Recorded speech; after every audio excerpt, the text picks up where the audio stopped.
মৃত্যুর চিন্তা, মৃত্যুর ভয়, মৃত্যুর চিন্তা, মৃত্যুর ভয় যেই ব্যক্তির ভিতরে চলে আসবে, আল্লাহ চাহে তো ওই ব্যক্তির দুনিয়া আখিরাত উভয়টাই কল্যাণকর হয়ে যাবে। এজন্য কল্যাণময় জীবন যেই ব্যক্তি চান, এই ব্যক্তি যেন দিনে কমপক্ষে 100 বার মৃত্যুর কথা স্মরণ করে। কিসের কথা স্মরণ করে? দুনিয়ার মায়া যখন আমার ভিতরে চলে আসতে চায়, তখন আমার এতটুকু নিজের ভিতরে চিন্তা নিয়ে আসা উচিত। অন্তত আপনার বাড়ির পাশে যে কবরগুলো আছে, এই কবরের সামনে গিয়ে 5 মিনিট একটু দাঁড়াবেন, দাঁড়ায় সেই একবার চিন্তা করবেন আপনার বাবার বাড়িতে আপনি থাকতেছেন, বাবার সম্পত্তিতে আপনি থাকতেছেন, কিন্তু যেই বাবা জীবনে কোনোদিন বালিশ ছাড়া ঘুমায় নাই, তোষক ছাড়া ঘুমায় নাই, ল্যাব ছাড়া ঘুমায় নাই, আরাম আয়েশের জিন্দেগি যাপন করছে, ওই বাবাকে আপনার নিজের হাতে কবরের মধ্যে শুয়াইছেন, বালিশ দেন নাই, বিছানা দেন নাই, 3.5 হাত মাটির ঘরের ভিতরে রাখছেন। শুধু 3.5 হাত মাটির ঘর না, ওখানে কোনো ধরনের বিছানাপত্রের ব্যবস্থা নাই, এমন ভাবেই কবরের মধ্যে ঢুকাইছেন, উপর দিয়ে বাঁশের কাটিয়ে দিছেন, তার উপরে আবার কলার ডাকবা দিছেন, তার উপরে আবার মাটি দিয়ে চাপা দিছেন, একটু চুল পরিমাণ বাতাস আপ ডাউন করবে এতটুকু সুযোগ নাই। যেই ব্যক্তির ভিতরে এই চিন্তা আসবে, এই চিন্তা আসবে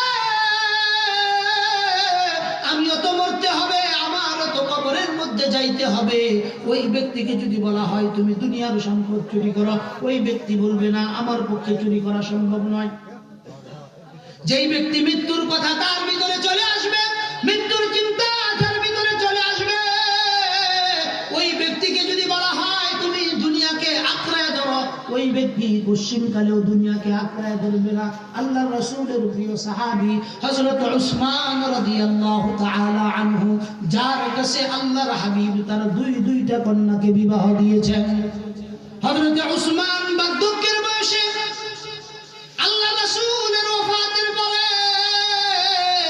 যখন তিনি মদিনার রাষ্ট্রনায়ক ছিলেন, আবার রাষ্ট্রনায়কের আগে যখন তিনি বিভিন্ন সময় বিভিন্ন জায়গায় যাইতেন, যেখানেই তিনি কবর দেখতেন সঙ্গে সঙ্গে দাঁড়ায় যাইতেন, দাঁড়ায় সাইরা চোখ দিয়ে পানি পড়ত, ওযুর দাঁড়ায় তিনি কান্না করতেন। সাহাবায়ে কেরাম জিজ্ঞাসা করতেন, ইয়া আমিরুল মুমিনিন সাইয়্যিদুনা উসমান, আপনি যখন আল্লাহর রাসূলের দরবারে ছিলেন, রাসূল যখন জান্নাত জাহান্নামের আলোচনা করত, আপনি তো কান্না করছেন, কিন্তু কবর দেখে যেই পরিমাণ কান্না করেন এই পরিমাণ কান্না কিন্তু আপনি করেন নাই। হযরত উসমান বলেন, আমি আমার রাসূল থেকে শুনেছি কবরের ময়দান এমন একটা ঘর হবে, একজন মুমিনের জন্য, একজন কাফেরের জন্য সর্বপ্রথম যেই ঘাটিটা হবে, সেই ঘাটির নাম হলো কবর। সেই ঘাটির নাম কি বলেন?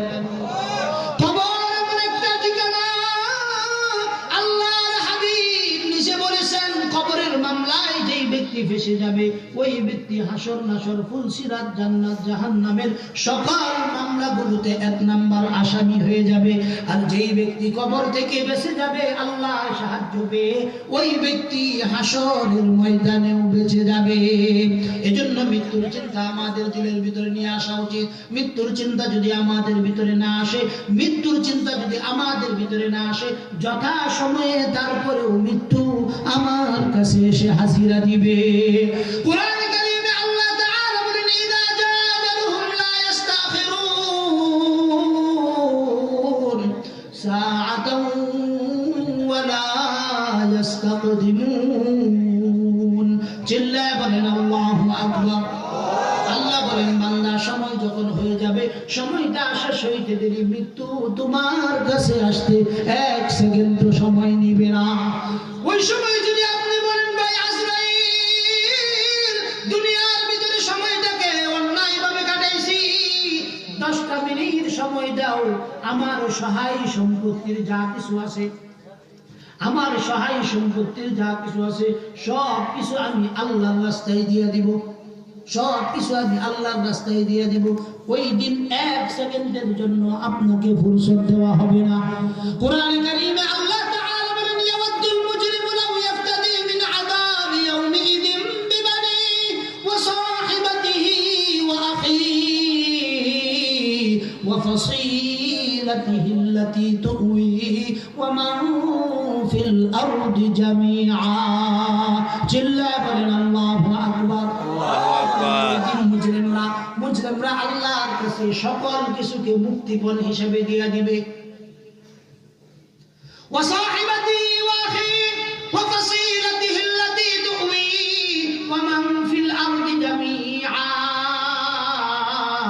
আপনি মুরব্বী বাবা আজকে কবরে গেছেন, কিয়ামতের দিন আল্লাহ যখন জিজ্ঞাসা করবেন, ওই দিন আপনি নিজেও বলবেন, আল্লাহ আমার সন্তানকে তুমি জাহান্নামে দিয়ে দাও, আমার সন্তানকে নিয়ে নাও, আমার স্ত্রীকে নিয়ে নাও, আমার সহায় সম্পদ সব কিছু যা কিছু আছে সব কিছু তুমি নিয়ে নাও, বিনিময়ে আমাকে তুমি মাফ করে দাও। কে বলবে? আপনি বলবেন, আমি বলবো। কে বলবে? কে বলবে? আপনি বলবেন, আমি বলবো, আমরা সকলেই বলবো। ইয়াওয়াদুল মুজরিমু লাউ ইয়াফতাদি মিন আযাবি ইয়াউমিইযিন বিবানি ওয়া সাহিবাতিহি ওয়া আখি ওয়া ফাসিলাতিহি আল্লাতী তুwi ওয়া মান ফিল আরদি জামিআ। আপনার কাছে যদি ওই দিন ক্ষমতা থাকে, আপনি দুনিয়ার যা কিছু সব করবেন, আল্লাহ সব কিছুর বিনিময়ে আমারে বাঁচাও। কি করব? জোরে বলে কি করব?